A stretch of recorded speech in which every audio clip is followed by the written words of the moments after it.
I did a whole segment on the babies in incubators hoax that led us into the Gulf War and how all the media went along with it and the U.S. politicians went along with it.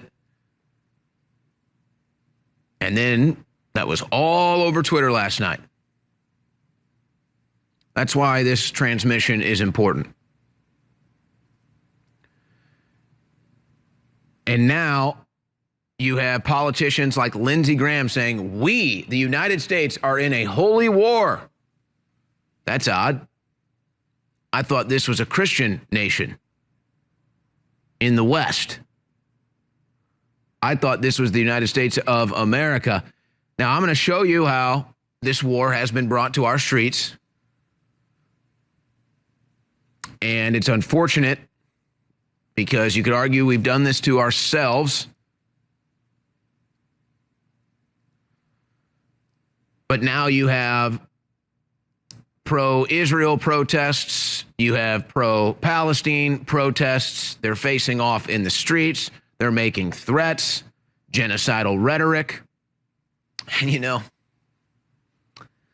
they all have one thing in common. And you know what that one thing is?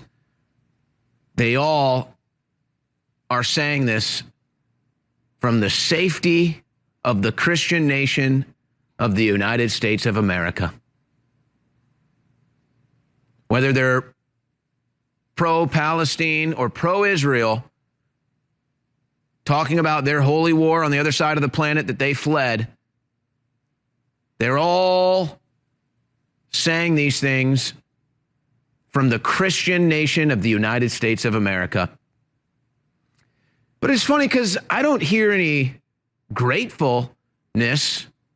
I don't hear anybody thanking the United States of America for allowing them to come here and live in peace and prosperity.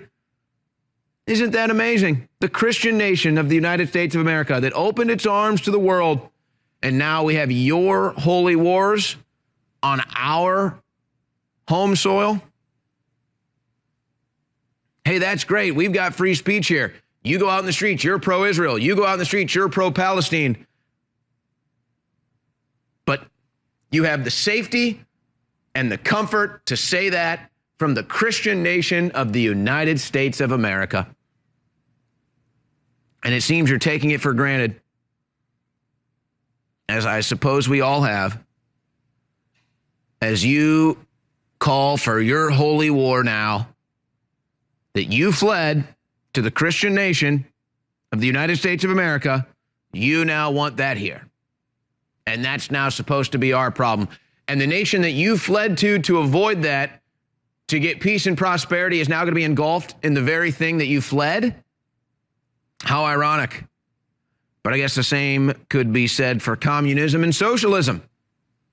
All the people from all around the planet fleeing communism, fleeing socialism, and then they come here and what do? Now we have communism and socialism here.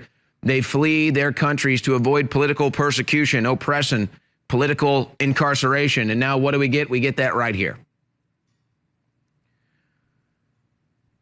So I'm going to be covering all the latest when it comes to what's going on in Israel, what's going on in the Gaza Strip, the responses from all around the world, the responses from right here in the United States of America. We'll ask the questions that nobody else will ask.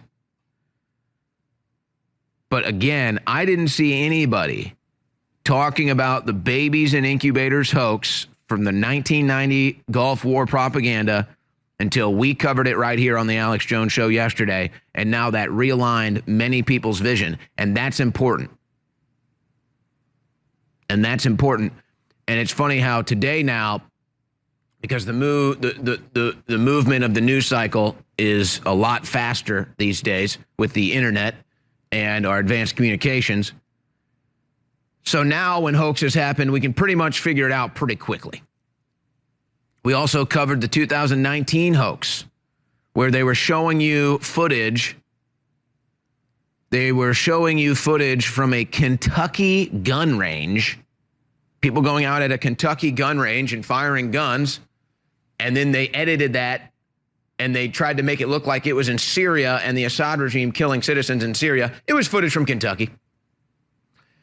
And then last night, as I knew it would eventually come out, just like the image of the kids in cages, and they said, oh, look what Hamas is doing to Jewish children. That was a video from a different part of the world, a different year. It's really, there's a debate what part of the world it was from, but it is definitely not from Hamas capturing Israeli children. So that was fake. A bunch of politicians shared that. A bunch of media members shared that. Then there was a video yesterday of some people in a room laying down, getting shot up while they're laying on the ground, bleeding out.